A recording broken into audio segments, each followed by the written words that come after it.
Hey, what's up guys? Welcome back to the channel. Today we're going to review the iFlight Cidora. This is the 6S version, but they also have a 4S version. It is around the $260 price point, well under $300, which is kind of cool, but this one versus the Nazgul 5 has all the bells and whistles on here. We have a little bit nicer and beefier TPU on here. We have full-blown LEDs that are programmable in Betaflight, which is nice. It already has a Pro PID tune on here from iFlight RC that actually works really good. Not a lot of vibes. It does also have the Nazgul 5 props that are the same props that came with the original Nazgul 5, the 4S and the 6S version. You have some big differences between these two quads, and for about $100 more, I would expect that I get all the premium gear from iFlight, and that's what they put on here. They put the premium camo motors on here with the gold anodized nuts.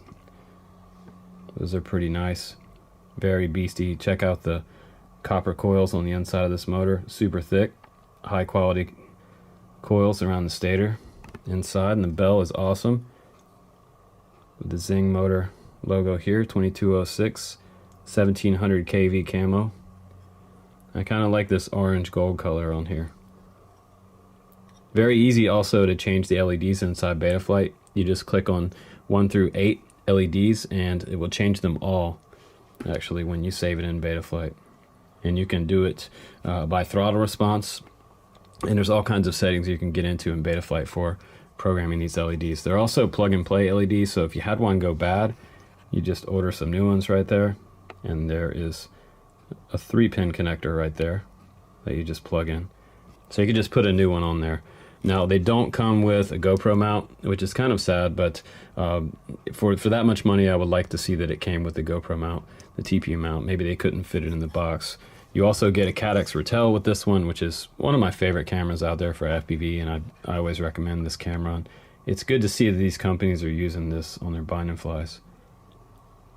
You see the Cadex logo down there, but I want you to see what's cool about this is that they have TPU inserts on the inside of the camera post, on the camera walls on both sides. So this helps dampen this camera a little bit better when you're flying it at high speeds.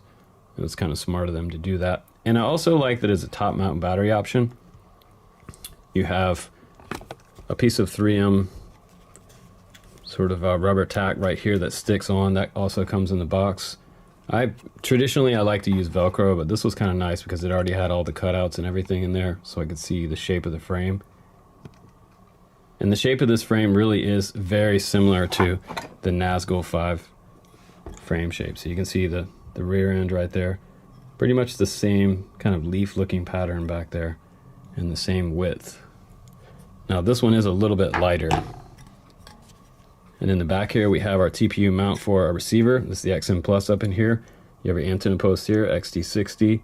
We've got a little tiny 5.8 antenna, and this antenna works really good. It also has this awesome little TPU piece right here that you can unscrew it by hand, which is really nice. Never use a wrench on these, by the way. Always tighten them by hand. And coming down from your right-hand circular polarized antenna here is your extension line running to your VTX down here. And this is a Force 1 watt VTX, and look at the gigantic heatsink coming off the top of this. You see that black heatsink all the way across the top of the entire unit. Super cool, super cool. I love that. And it's plug and play also. So you can see a plug back here. There's a plug back here. Runs all the way up to the flight controller and just plugs in. We also have a capacitor in there. And my XM Plus, check this out. This is already installed for the bind and fly version. You can see the gold button right there.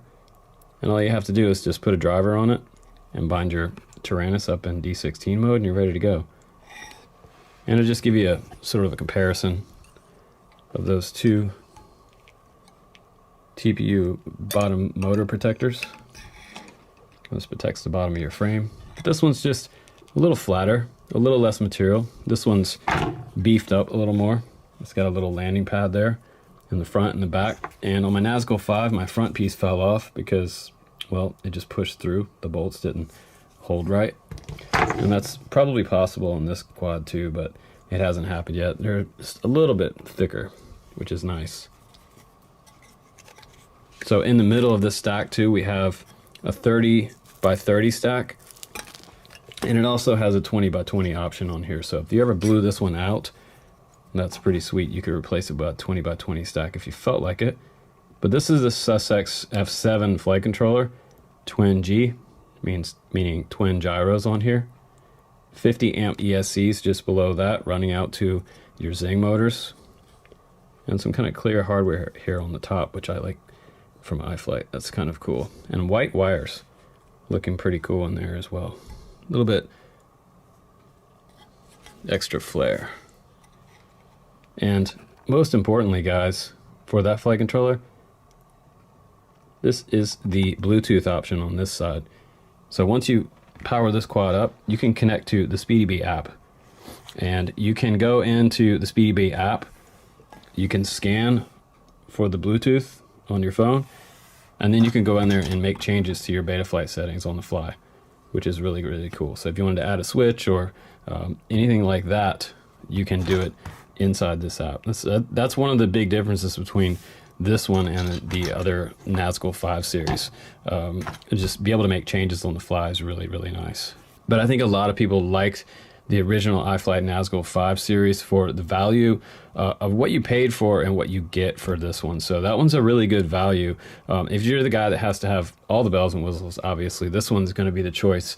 And a lot of folks are saying that, well, the iFlight quads look like that might be a little bit better value than like the Emax Hawk series, the Pro and the Sport that just came out last week. And both of those quads fly extremely well. I've got both of them here. These are the Eco motors on this one, and this is the Pulsar motors on this one. This is the Pro and the Sport version. And this one, the Sport version is around $180, but the iFlight Nazgul 5s, the 4S version of that one is also close to that price. So yeah, I tend to like this frame, but this is a little bit heavier than the Hawk 5 Sport and the Pro. So keep that in mind. If you want a lighter style freestyle quad, go for the Hawk series. If you want something that's likely to be a little bit beastier as far as frame construction goes, and you can get all these parts no problem pretty much anywhere out there on Banggood's site, or a lot of people carry iFlight now, which is kind of nice. This gear is everywhere. But enough tech talk, guys. Let's go outside and do some flying with Cidora, the 6S version, and I'll show you how well it rips. Here we go. All right, guys, let's go ahead and get the Cidora up, and let's do a sort of a little bit of a boost up, and we'll get some altitude up here. We've got a plane out here flying out here today. It's a VAS, Visual Aerial Systems plane from Alex, and a friend of mine's testing it with iNav on there. He just built it up. So today is one of the first days he's flying that, and we get to chase it. So here it is. We're just gonna see if we can keep up with this plane. You know, traditionally some of these planes have a lot of speed. These pusher motors can really make a plane go quite fast. Some of the flying wings are hard to keep up with a race quad, and even though I have 6S here, this plane can do over 75 miles an hour, but the good thing is that I can keep up with him today.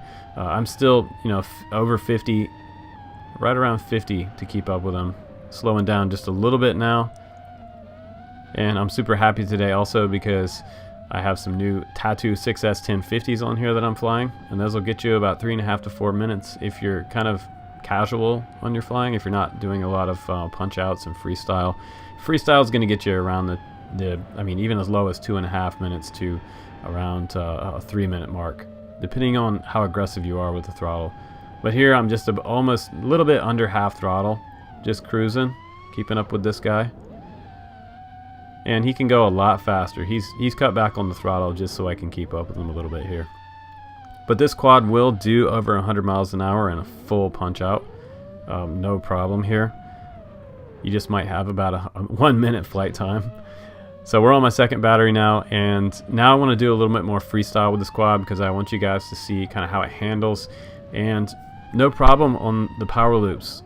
If you haven't flown 6S before, my biggest way to explain 6S to you is that when you're doing maneuvers like this, that bottom end right there, that's where you have that extra throttle, not to just dive into the ground. And that's a big thing for freestyle. So you want to have kind of power at your fingertips when you need it, and it's nice to have it when you need it. Kind of like a sports car on the highway. If you have to have a little more throttle, it's there. You're not driving a Buick. No offense, Buick drivers. So I'm going to go ahead and do another power loop between these trees, back down and around. Nice control, and you can see it is a little bit looser than the Nazgul 5. It probably dialed the rates back to about 7.0 on all the super rates. Just it'll feel a little bit softer on the controls for you. And this is one of those reviews where I pulled it out of the box and I was pretty happy with what I had. The components looked great, the specs looked outstanding, and again, I fear sometimes looking at great specs and then opening the box and having a total nightmare. Man, I kissed that tree. And sometimes these 5-inch quads can just push right through some leaves. I've taken out branches before and kept flying. It's crazy. But that's what happens when you're learning your power loops. You're probably going to tree a few quads, but just go for it and send it. And this quad has no problem sending it, which is great. So racing or freestyle, I think it's probably good for either one. It's a little bit heavier than the Nazgul 5 series and the Hawk 5, or the new Hawk Pro and Sport series, and quite a bit more expensive. But you're getting a lot more quad here. There goes that airplane again. But I really liked flying it, and I think this is it's one of those quads that's just a no-brainer as far as the quality, the performance, the speed, the 6S setup on here, which I love. I prefer 6S over 4S, just better authority and power, and just a much faster quad in general, in my opinion. A little better flight times on some of those 6S quads too. So I'm going to go ahead and bring it in now and land it, and we'll give you my final rating, and we'll talk about this quad on the bench one last time. Alright guys, here we go. Let's go to the studio. Alright guys, welcome back from the rip session with this. I think that this is one of those quads that really handles a GoPro well, especially on those power loops around the trees. And whenever I add a GoPro on a quad, it just feels completely different. It's like kind of like hauling a trailer behind your tractor trailer truck, and it's just a little bit, you know, it's there when you're flying with it, so to speak. So on those big maneuvers, you're using a little bit more throttle to get this unit back up in the air with the rest of it. So that's just one thing to consider. If you're going to fly with a GoPro, you're going to feel that extra weight. A lot of times I do prefer to fly without the GoPro, but yeah, then again, the DVR footage looks like crap, but it flies a little better. So there's kind of a trade-off that you have to decide for yourself. As far as the build quality on this one, I think it's going to be a 5 out of 5 for the build quality, with the one exception that all the hardware is loose, but that's pretty much how it goes with any quad that you get from China. You need to go over all the hardware, Loctite your motor bolts on the bottom of each quad, very important before you go out and fly, and let that dry for many hours before you go out and do your first flight. So it's a good idea to do that before, like the night before you go out and fly. As far as speed, I would say that the speed on this one is a 5 out of 5. And my overall rating, I'm going to have to say the overall rating is about a 4.8 on this one, a very high score, almost perfect, but not quite. There's a few things about it that I think could be a little bit better. I am getting used to the Nazgul 51 series props. I believe they're 5150s. They are thinner cord. You'll notice that they're thin all the way through here. They're not thicker here like a lot of props are. Just barely a little bit thicker right here than close to the hub. So it makes a really nice smooth and quiet prop with a little tapered tip on the end and not a lot of pitch. So this is following that low pitch trend, which I think is really smart, because it's just giving us a little more flight time, speed, and a little bit less punch. So you have to use a little more throttle in certain big maneuvers.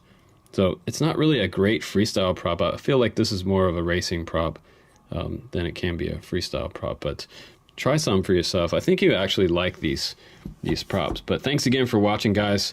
I'm Justin Davis. Take care. This was the Cidora. You can check it out in the link below. I'll put the 4S and the 6S version down below for you guys to check out. And best of all, it has the SpeedyBee app on here as well with Bluetooth on this one. But thanks again, guys. I'll see you on the next one. Take care, everybody. Bye-bye.